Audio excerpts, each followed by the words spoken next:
आज तुम्ही ज्या नावावर अभिमान करतात, ज्या ओळखीवर जगतात, ज्या पोस्ट, लाईक, फॉलोअर्स, पद, पैसा यामध्ये स्वतः मोठं समजता, ते सगळं कायमचं आहेच का? आज या पृथ्वीवर कोट्यावधी लोक जन्मले, राजे आले, सम्राट गेले, धनवान झाले, विद्वान झाले, पण आज त्यांच्या नावांपैकी किती नावं आपल्याला आठवतात? मग संत तुकाराम महाराज थेट प्रश्न विचारतात, जर माणसाची कीर्ती टिकत नसेल तर खरंच अमरतत्व नेमकं कुठे आहे? आज हा अभंग म्हणजे फक्त कविता नाही, तो माणसाच्या अहंकारावरचा आरसा आहे. आणि तो आरसा पाहण्याचं धाडस ज्याच्यात आहे त्याच्यासाठी हा अभंग जीवन बदलणारा आहे. आज शेवटपर्यंत शांतपणे ऐका, कारण हा अभंग तुम्हाला देवाकडे नाही तर स्वतःकडे घेऊन जाणार आहेत. मित्रांनो, जर असे सखोल प्रदीर्घ संत साहित्यावर आधारित आध्यात्मक विश्लेषण तुम्हाला उपयोगी वाटत असेल तर चॅनेलची मेंबरशिप जॉईन करून तुम्ही या कार्याला पाठिंबा देऊ शकता. तसेच व्हिडिओखाली असलेला सुपर थँक्स बटन वापरून तुमचे प्रेम, श्रद्धा, योगदान व्यक्त करू शकता. तुमचा प्रत्येक पाठिंबा म्हणजे संत विचार पुढच्या पिढींपर्यंत पोहोचवण्याची सेवा आहे. व्हिडिओ आवडला तर लाईक करा. अशा अजून सखोल अभंगासाठी चॅनलला सबस्क्राईब करा आणि हा विचार गरज असलेल्या प्रत्येक माणसांपर्यंत शेअर करा. आता मग संत तुकाराम महाराजांच्या या महान अभंगाकडे वळूया. वर्णावरी ते थोरी एका विठ्ठलाची कीर्ती मानवाची सांगो नये. उदंडीचे झाले जन्मानिया मेले, होऊन गेले रंक रंक. त्याचे नाम कोणी नेगे चराचरी, सही वेदचारी वर्णताती. अक्षय आढळ चैतन्य ठेला तया नारायण ध्यात जावे. तुका म्हणे तुम्ही विठ्ठल चिंताती, जन्म मरणाची दूर होती. मानवाची कीर्ती विरुद्ध विठ्ठलाची कीर्ती म्हणजे पहिली ओळ आता इथे सांगणार आहेत. वर्णावी ते थोरी एका विठ्ठलाची कीर्ती मानवाची सांगू नये. संत तुकाराम महाराज या पहिल्याच ओळीत माणसाच्या संपूर्ण मानसिक रचनेला आव्हान देतात. कारण माणूस स्वतःची ओळख नेहमी बाह्य गोष्टींची जोडतो. जात, वर्ण, धर्म, शिक्षण, पैसा, पद, प्रतिष्ठा या सगळ्यांच्या आधारावर तो स्वतःला मोठा किंवा लहान समजतो. पण तुकाराम महाराज म्हणतात, या सगळ्या वर्णाच्या पलीकडे जे काही महान आहे ते म्हणजे एका विठ्ठलाची थोरी. इथे वर्णावरील हा शब्द खूप महत्त्वाचा आहे. वर्ण म्हणजे फक्त 4 वर्ण नव्हे तर समाजाने लावलेली सगळी लेबले. गरीब, श्रीमंत, ज्ञानी, अज्ञानी, मोठा, लहान, प्रसिद्ध, अप्रसिद्ध या या सगळ्यांच्या पलीकडे विठ्ठलाची माहिती आहे. कारण विठ्ठल हा कोणत्या एका वर्गाचा, एका काळाचा किंवा एका ठिकाणाचा देव नाही. तो सर्वांचा आहे, सर्व काळाचा आहे. तुकाराम महाराज लगेच पुढे म्हणतात, कीर्ती मानवाचे सांगू नये. म्हणजेच माणसाची कीर्ती सांगण्यासारखीच नाही. ते उभे वाक्य कठोर वाटतं, पण ते सत्य आहे. कारण माणसाची कीर्ती ही नेहमी तात्पुरती असते. आज जो मोठा वाटतो, उद्या त्यांचं नावही कोणी घेत नाही. इतिहासाच्या पुस्तकात एखादी वळ मिळाली तरी पुढच्या पिढ्यांना त्या नावाशी भावनिक नातं राहत नाहीत. आजच्या काळात तर हे आणखी स्पष्ट दिसतं. सोशल मीडियावर लाखो फॉलोअर्स असलेले लोक काही वर्षात विस्मरणात जातात. आज ट्रेंडिंग असलेली नावं उद्या शोधावी लागतात. तुकाराम महाराजांना हे सगळं माहिती होतं. म्हणूनच ते सांगतात, माणसाची कीर्ती ही वाळूवर काढलेली रेषेसारखी आहे. याउलट विठ्ठलाची कीर्ती कशी आहे, ती काळांवर अवलंबून नाही, ती लोकांच्या स्मरणावर अवलंबून नाही. कारण विठ्ठल हा फक्त आठवणीत नाही तर अनुभूतीत आहे. जो विठ्ठल अनुभवतो त्याच्यासाठी तो कधीच जुना होत नसतो. उदंडीची झाली जन्मानिया मेले, होऊन गेले रंक रंक. या ओळी तुकाराम महाराज इतिहासाचा संपूर्ण पट आपल्या डोळ्यांसमोर उभा करतात. उदंडीची झाली म्हणजे असंख्य लोक जन्मले. कोणी राजा, कोणी योद्धा, कोणी विद्वान, कोणी धनवान, पण पुढे काय झाले? जन्मानिया मेले, सगळे आले आणि गेले. इथे तुकाराम महाराज मृत्यूची आठवण करून देत नाही तर मृत्यूची समानता दाखवतात.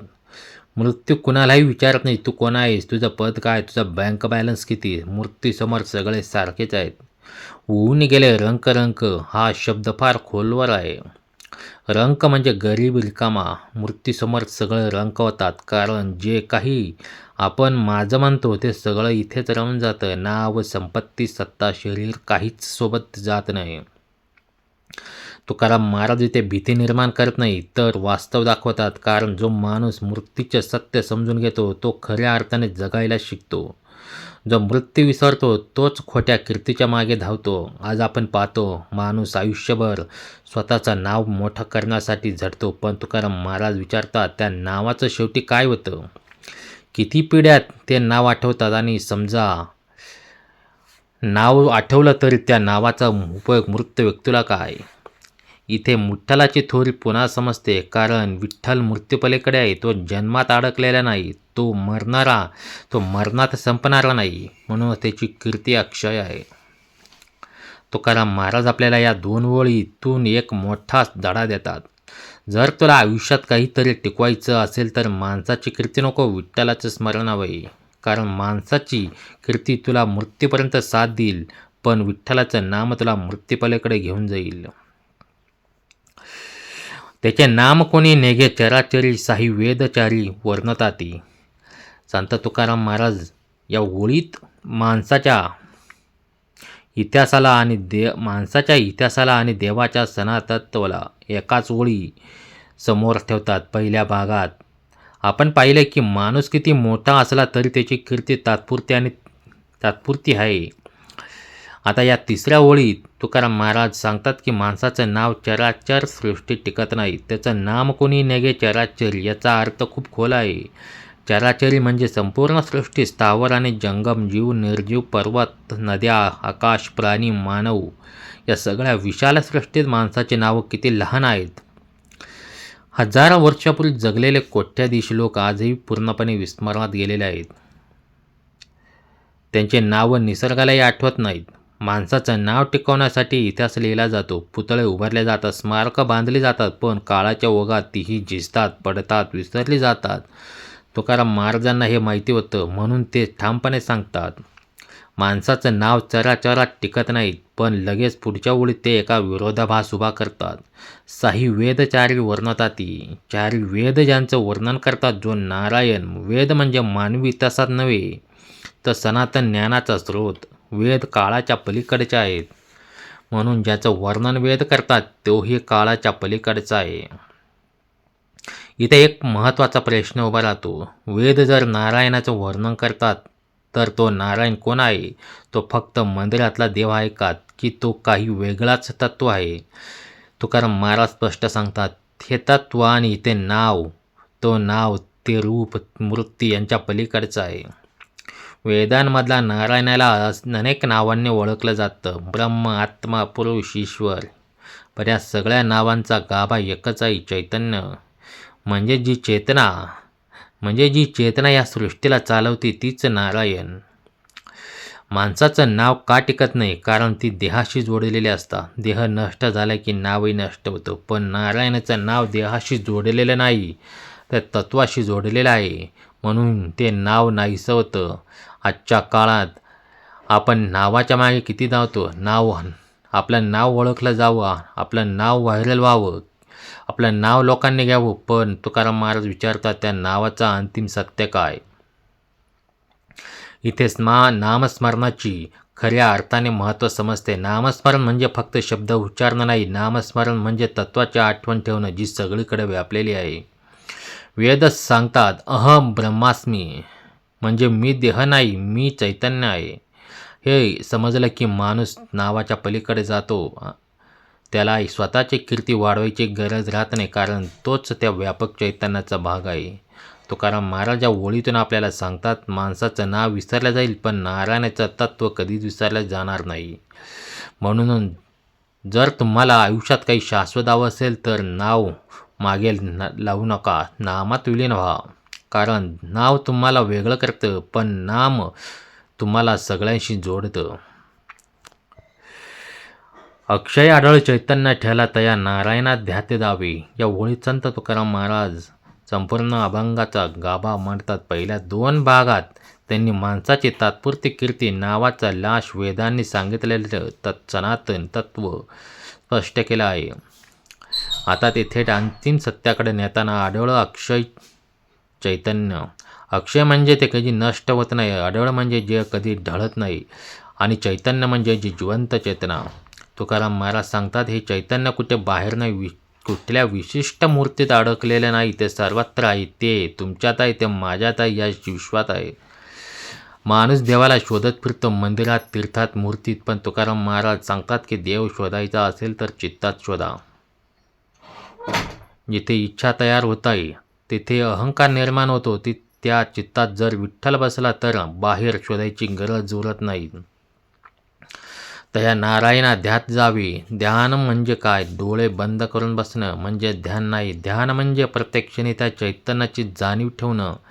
आपण श्वास घेतो, काम करतो, बोलतो, चालतो, या सगळ्यात क्रियांमध्ये जर आपण त्या नारायणाला विसरत नसू तर तेच खरं ध्यान आहे. आजच्या धावपळीच्या जीवनात लोक म्हणतात आम्हाला ध्यानाला वेळ नाही, पण तुकाराम महाराज म्हणतात ध्यानाला वेळ लागत नाही, ध्यानाला जागरूकता लागते. काम करतानाही ध्यान शक्य आहे, संसारात राहूनही ध्यान शक्य आहे. जेव्हा माणूस हे समजून घेतो की मी हा देह नाही, मी फक्त नाव नाही, मी भूमिका नाही, तर ते चैतन्य आहे, तेव्हा त्याची भीती हळूहळू नाहीशी होते. कारण भीती देहाला असते, चैतन्याला नसते. तुका म्हणे तुम्ही विठ्ठल चिंताती, जन्म मरणाची दूर होती. निव्वळ म्हणजे या अभंगाचा निष्कर्ष आहे. तुकाराम महाराज स्वतःचा अनुभव सांगतात. तुका म्हणे म्हणजे मी स्वतः अनुभवला आहे. जर विठ्ठल चित्तात ठेवला तर त्याचा जन्म मरणाचा फेरा दूर होतो. जन्म मरण म्हणजे काय? फक्त देहाचा जन्म आणि मृत्यू एवढाच अर्थ नाही. रोज आपण कितीतरी वेळा जन्मतो आणि मरतो. अपमान झाला एकदा मरतो, स्तुती झाली की एकदा जन्मतो, अपेक्षा तुटली की मरतो, इच्छा पूर्ण झाली की जन्मतो. हीच खरी जन्म मरणाची साखळी आहे. विठ्ठल चित्तात ठेवल्यावर काय होतं? मग माणूस परिस्थितीवर अवलंबून राहत नाही. सुख आलं तरी दुःख हरकून जात नाही, दुःख आलं तरी कोसळत नाही, कारण त्याचा आधार बाहेर नसतो, आत असतो. तुकाराम महाराज इथे मोक्षाची व्याख्या बदलतात. मोक्ष म्हणजे देह सोडल्यानंतर कुठे जाणं नाही. मोक्ष म्हणजे जिवंतपणीच मोकळं होणं, अपेक्षापासून, अहंकारापासून, भीतीपासून मोकळं होणं. आजचा माणूस म्हणतो मला शांतता हवी आहे, पण तो शांतता बाहेर शोधतो. पैसा, नातेसंबंध, प्रसिद्धी यामध्ये. तुकाराम महाराज सांगतात शांतता कुठे विकत मिळत नाही, ती चित्तशुद्धीत मिळत असते. विठ्ठल चित्तात ठेवणं म्हणजे काय?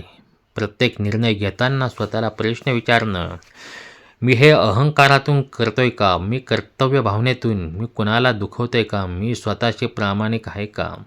हा व्यवहारातला अध्यात्म आहे. तुकाराम महाराजांचा भक्ती मार्ग पलायनवादी नाही, तो जीवनात उतरलेला आहे. संसार सोडायला सांगणार नाही, तर संसार शुद्ध करायला सांगणार आहे. जो माणूस हे समजतो तोच खऱ्या अर्थाने मुक्त होतो. कारण मग त्याच्यासाठी विठ्ठल वेगळा राहत नाही, तोच विठ्ठल होतो, करुणा, सत्य, प्रेम आणि समाज तत्वाच्या रूपात. मित्रांनो, जर हा संपूर्ण अभंग, त्याचे सखोल विश्लेषण तुमच्या अंतःकरणाला भिडला असेल तर कमेंटमध्ये विठ्ठल जरूर लिहा. व्हिडिओ लाईक करा, सबस्क्राईब करा आणि विचारांपर्यंत पोचवा. मेंबरशिप, सुपर थँक्सद्वारे या संत विचारांच्या सेवेत सहभागी व्हा. तुमचा एक लाईक आणि शेअर कदाचित तुमचं आयुष्य बदलू शकतो. पुन्हा भेटूया अजून एका खोल अभंगासह. तोपर्यंत रामकृष्ण हरी.